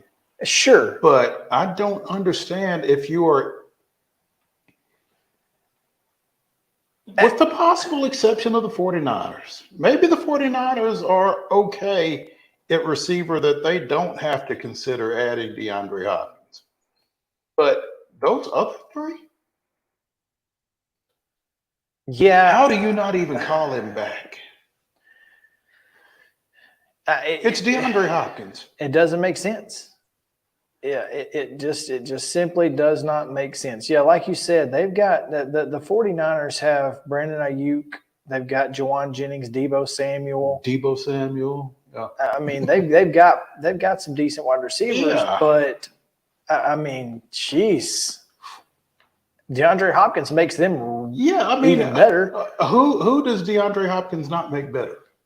I ain't mad. Hey, what do we say? But never stop your enemy in the middle of making a mistake. I feel like it's going to work out great for both sides, but that is wild to me. I mean, absolutely wild that they just didn't even call him back. No, didn't he want to hear what he had to say? Didn't know what he wanted. Don't care. Not our farm, not our pigs. Not our pigs. Yeah. D-Hop, sorry. Wow. It's no good for you. Man. Well, it's time to make some high school football picks, Mo, and we've got 10 games to talk about. If you want to get our picks from Murray County or Main Street Murray coverage area, South Williamson, Murray County, and Lawrence County, you can watch that show at 6 o'clock tonight on all of the Main Street media outlets. And is it on MSM TV? It will be everywhere. It's MSM TV, yes, everywhere. It's everywhere. And Mo is on a streak. Speaking of the streak, 8-1 last week in Main Street Murray picks and 9-1 in Main Street Preps picks. And it was the same one. And it was the same one. This is no good. Well, but it's all right. That was one of those that I didn't necessarily mind being wrong about. Honest. Absolutely. I was 8-2 last week for a season total of 19-11. Mo 9-1, season total of 20-10. That adds up to 30 games because we've each picked. I got crap about it today. Good. Wade Neely sitting at 20-8 after going 6-3 last week. Those that's 28 games. He's not picked Giles County twice this season, and he said I think it should be charged with a loss myself. He said he sits in second place, and I thought could be in first if you'd have just picked the Giles County games. You're scared, so you're scared. No, I just scared. Get a dog, right? I get it though. I mean, honestly, like, and it. I don't. It's hard to pick games for teams that you cover because if you don't pick them to win, you get what we got. Oh, sure. And I understand that dynamic, It just but comes also with it. everybody else picks every team in their coverage area. Comes with it. Everybody. Yeah. So I mean, if it helps those teams for me to pick against them, and it certainly did for one of them last week. I don't think our picks one way or the other had anything to do with it. Mount Pleasant just whipped Waverly's butt from here all the From way start back. to finish. Yeah. Oh man. Well, we've got 10 games to start, and one of them is a game in our coverage area. Mm-hmm. And so we'll start with Blackman at Summit. I believe all of these games are Friday at 7. I don't think we have any 7:30 kicks this week or anything. Yeah, I don't remember us announcing. We didn't have any Thursday night games in the rundown. No Thursday night games this week, which means tonight we will not have a Main Street Preps Thursday night game of the week. That's okay. It is what it is. Go back and listen to last week. if that's what you so desire. But Blackman is at Summit Friday at 7, and this one staff wide is going to separate some folks. Mm-hmm. It is a pick 'em. I mean, it's 1, 2, 3, 4, 5 and 5. 5 and 5 or 5 and 4. Oh, it is 4. Yeah. Sorry. Yeah, there's only 9 of us now. There used to be 10. Now there's 9. Now there's 9. Yeah.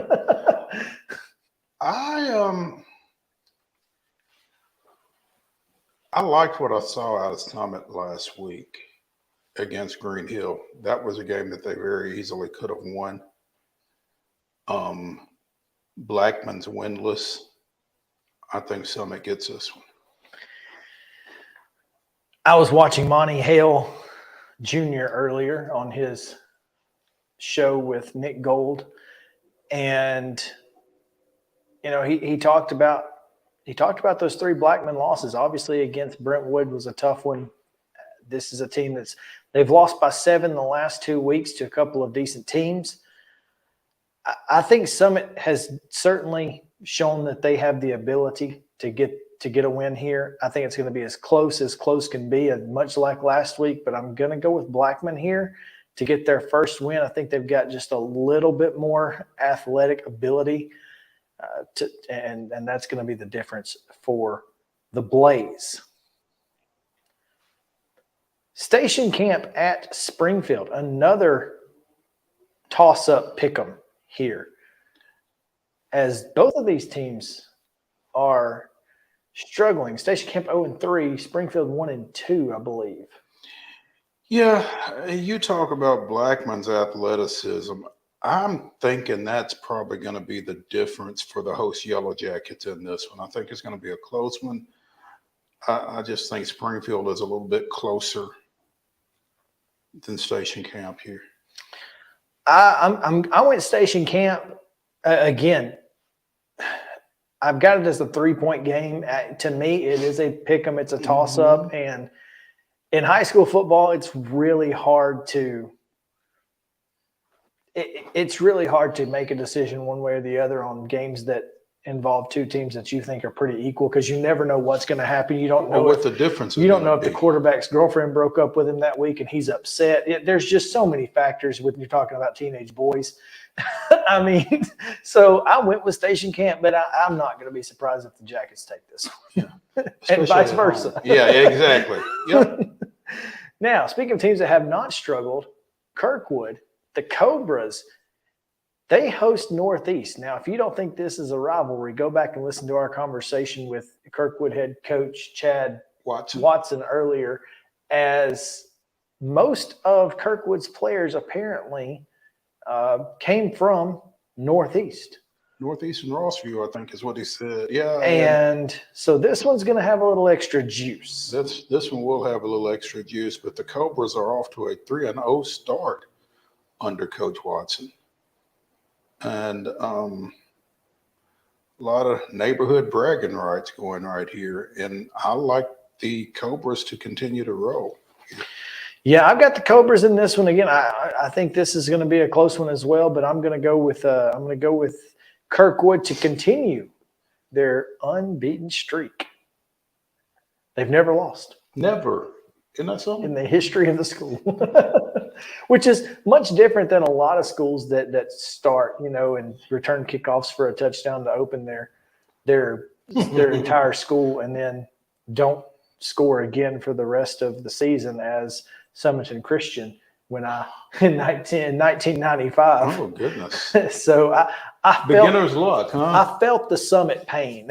Yeah. Is all I'm saying. Gotcha. But yeah, so Kirkwood doing it big. Mm-hmm. Brentwood Academy at Father Ryan. This one's Friday at 7. And Mo, this game even being on the docket is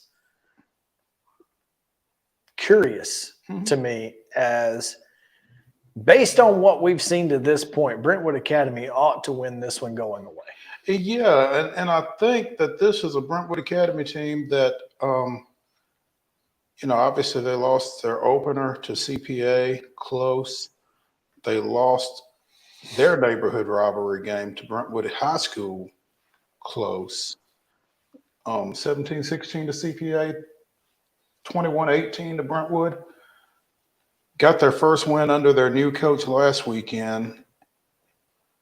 I think the Eagles are going to take out some frustrations. Yes, 100%. Perfect. They defeated Christian Brothers 37-7 last week. Yeah. And I think they feel like that's what they're supposed to look like. And so I think they're going to come out and try to replicate that tomorrow night. And I think you're exactly right. I think the Eagles roll in this one without much issue. Battleground Academy at Davidson Academy. And this is an interesting game too.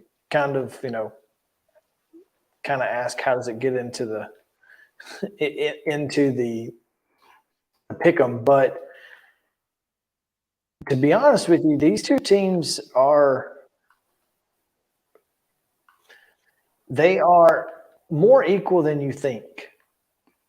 I'll let you explain that. And have been. Well, I mean, the programs, obviously Davidson Academy was a dominant 1A team. But since they've gotten to 2A, it's not been as easy, obviously, for that program to be dominant. And BGA has been really consistent over the last decade. So I feel like maybe this one is a little more of a toss-up than I think it is, but the fact is that I feel like Davidson Academy should win this one going away. That being said, who knows? No, I think you're right. I think Davidson Academy, especially at home, wins this one fairly handily. The Bears have averaged right at 35 points a game. But if you're into comparing scores, and I've been known to be into comparing scores, Davidson Academy 27, Nashville Christian 20.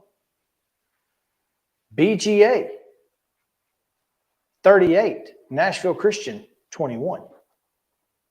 There's that. And that was last week. So I'm just saying, I could see how BGA could feel like they are capable of winning this game, and how Casey Patrick feels like they're capable of winning this game. This is the only person in our pick'em to take Battleground Academy. Yeah. I've got Davidson Academy, and I don't know if you noticed the score I picked, but I had to throw one in there somewhere. Well, it seems suddenly to be a popular total of 11 points. So we'll see what happens. But I've got Davidson Academy, but boy. I've got Davidson Academy, and I feel pretty comfortable with it. Okay. All right, let's take a quick break. We've got 5 more games to pick, and including the Main Street Preps Game of the Week, Wilson Central at Green Hills. So stick around on Main Street Sports Today, presented by Mid-Tennessee Bone & Joint. Right back after a short message.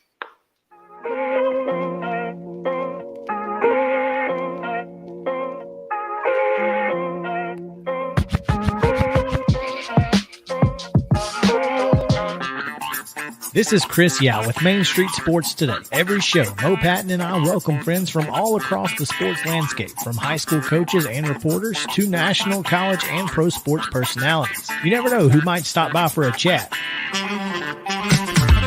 AP Tennessee Sports Editor, 3-time Tennessee Sports Writer of the Year 2020 TSWA Hall of Famer. She covers the Titans, the Predators, the Grizzlies, college football, and hoops. Please make welcome Teresa Walker. Former University of Tennessee, former Team USA Olympian, ex-Cy Young Award winner, R.A. Dickey. R.A., did I miss anything? Man, that was sweet. Yeah, I need to listen to that before I go to bed every night. That was nice. Has 5 sports Emmys. That's not bad for the other guy in Wham, Ryan McGee. The other guy in Wham married the best looking girl, Bananarama, so the other guy in Wham had a pretty good life. From preps to pros, we're taking on the sports topics you care about. Tune in across Main Street Media social platforms at 2 p.m. or on demand on your podcast distribution platform of choice.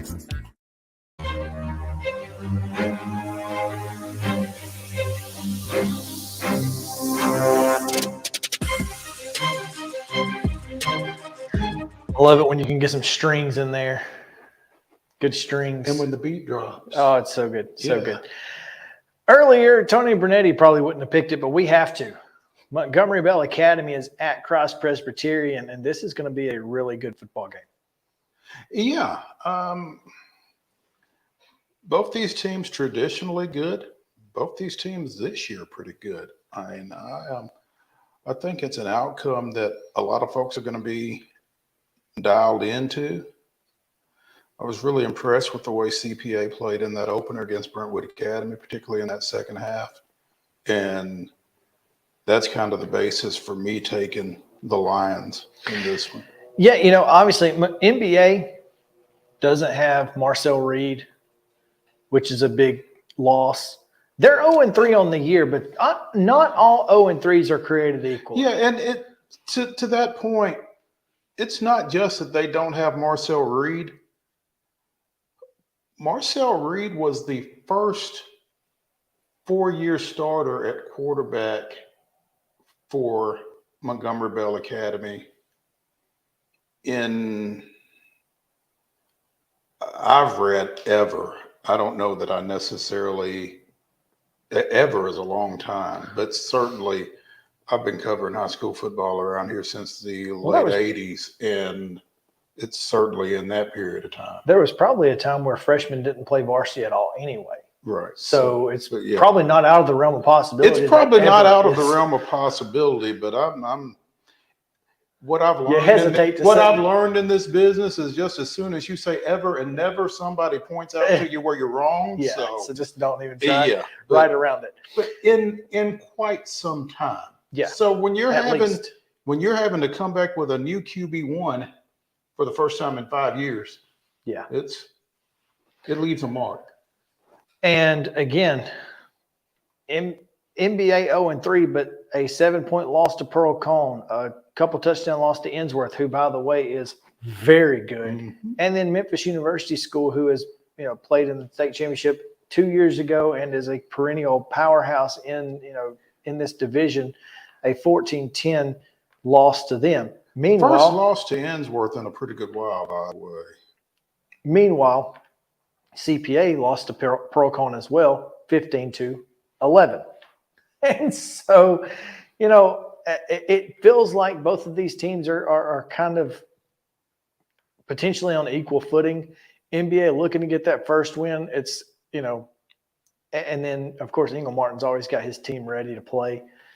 So I went with CPA mainly because I feel like Ingle Martin's team is just a little bit more prepared to win. I think that's fair. I've got CPA as well, in case I hadn't already said that. I don't think you had. No, I've got CPA as well. Shelbyville at Columbia Central.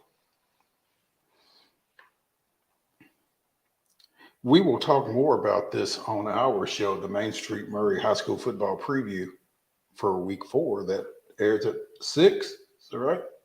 6 o'clock today? 6 o'clock. Okay. Everywhere.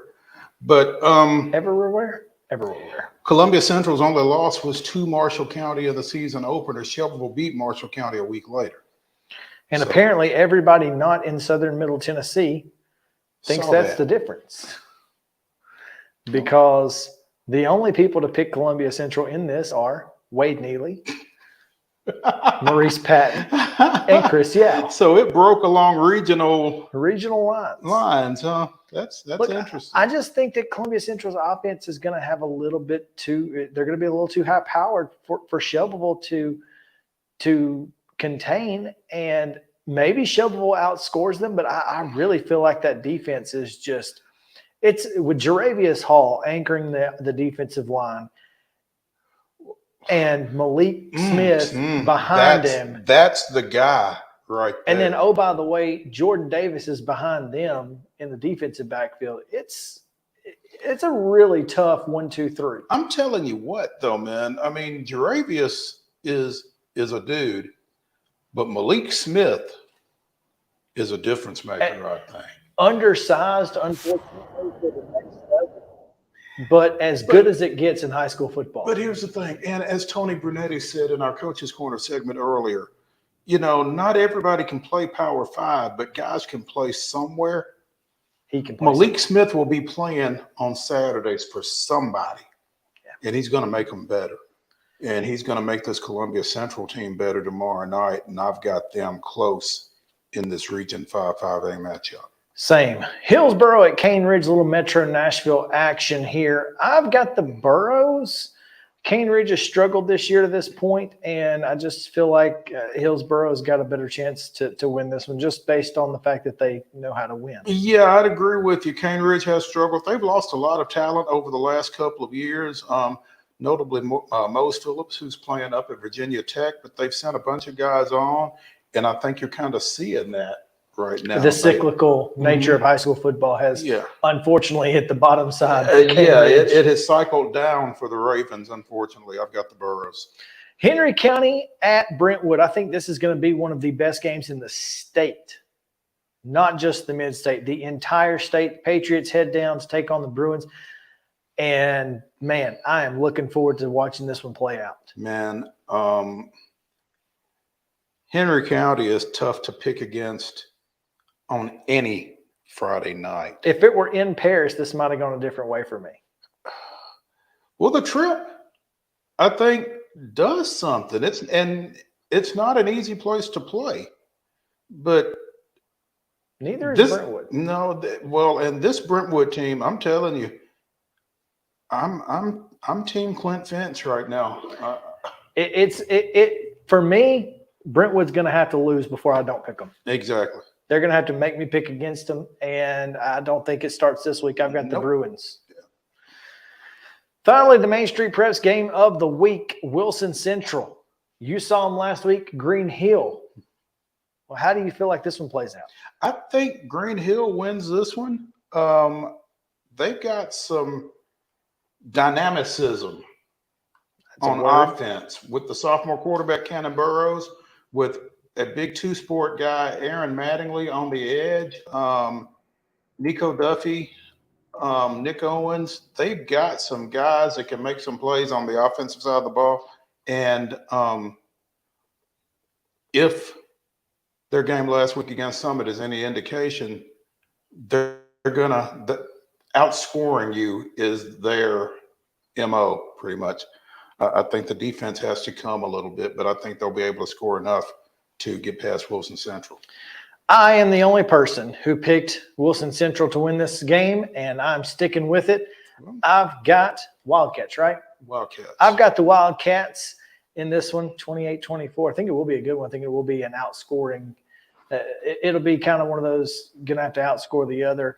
And I'm taking Wilson Central. And that's going to do it for this edition of Main Street Sports Today, presented by Mid-Tennessee Bone and Joint on Preps Thursday. Tomorrow, we've got 10 more college football games to pick. I did not have a good week last week. You guys had much better weeks, so I'll have to catch up and may have to change my strategy because the strategy that we've used over the last couple of years did not play out so well this past week. So maybe a new strategy tomorrow. Come back with us here on Main Street Sports Today, presented by Mid-Tennessee Bone and Joint. We will come back to the Lee Company studio. Make sure to follow us, Main Street Media TV, everywhere. Thanks, guys. We'll see you then.